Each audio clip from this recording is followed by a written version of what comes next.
Hi மக்களே! இன்னைக்கு 2025ல ஒரு சூப்பர் நேச்சுரல் ஹாரர் படமா வெளியான பிளாக் ஃபோன் 2 இங்கிலீஷ் படத்தோட ரிவ்யூ தான் பார்க்க போறோம்.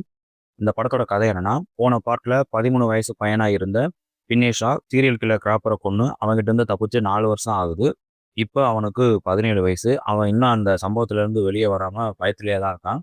இப்ப அவனுடைய தங்கச்சி பொண்ணுக்கு ஒரு கனவு திரும்ப திரும்ப வந்துகிட்டே இருக்கு. அது என்னன்னா, ஒரு பனி நிறைஞ்ச ஊர்ல ஏதோ 4 சிறுவர்கள கொடூரமா கொலை பண்ற மாதிரியும், அந்த பிளாக் ஃபோன் அடிக்கிற மாதிரியும் கனவுல வர ஆரம்பிக்குது. அது என்ன இடம்னு கரெக்ட்டா கண்டுபிடிச்ச நம்ம பொண் உடனே அண்ணன கூட்டிக்கிட்டு அந்த பசங்கள எப்படியாவது காப்பாத்தணும்னு அங்க கிளம்பி போறா.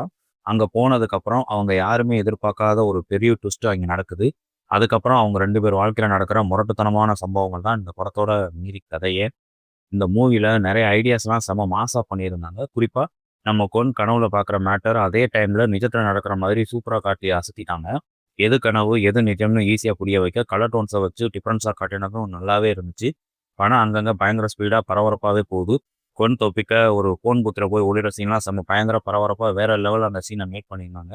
அதே மாதிரி கிளைமாக்ஸ் சீனையும் தெறிக்க விட்டுருந்தாங்க. மியூசிக் படத்துக்கு ஒரு மிகப்பெரிய பலம். நடிச்சவங்க எல்லாருடைய பெர்ஃபார்மன்ஸும் சூப்பர். இவங்களுக்கும் அந்த கிராப்பருக்கும் என்ன கனெக்ஷன், இவங்களுக்கு இதெல்லாம் எப்படி தெரியுதுங்கிற விஷயத்த படத்துல சூப்பராவே கரெக்ட் பண்ணியிருந்தாங்க. படத்துல பிரச்சனை என்னன்னா, ஏகப்பட்ட விஷயங்கள் இருக்கு. அது சொன்னா படத்தோட கொஞ்சம் நெஞ்சம் சுவாரஸ்யமும் போயிடுங்கிறதுனால, நான் சொல்ல விரும்பல. எனக்கு ஒரே ஒரு கொஸ்டின் தாங்க. எதுக்குங்க இந்த 2ஆம் பாகம்? சம்மந்தமே இல்லாம நெறைய விஷயங்கள எதுக்கு உள்ள கொண்டு வந்தாங்கன்னு எனக்கு புரியல. உங்களுக்கும் அப்படி தோணுச்சுன்னா கமெண்ட்ல சொல்லுங்க.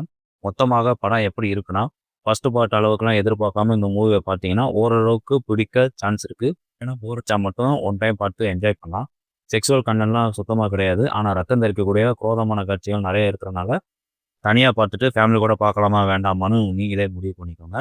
இந்த மூவி தமிழ் டப்பிங்ல இல்ல மக்களே. இந்த ரிவ்யூ பிடிச்சிருந்தா லைக் பண்ணுங்க. அடுத்த வீடியோவில் சந்திப்போம்.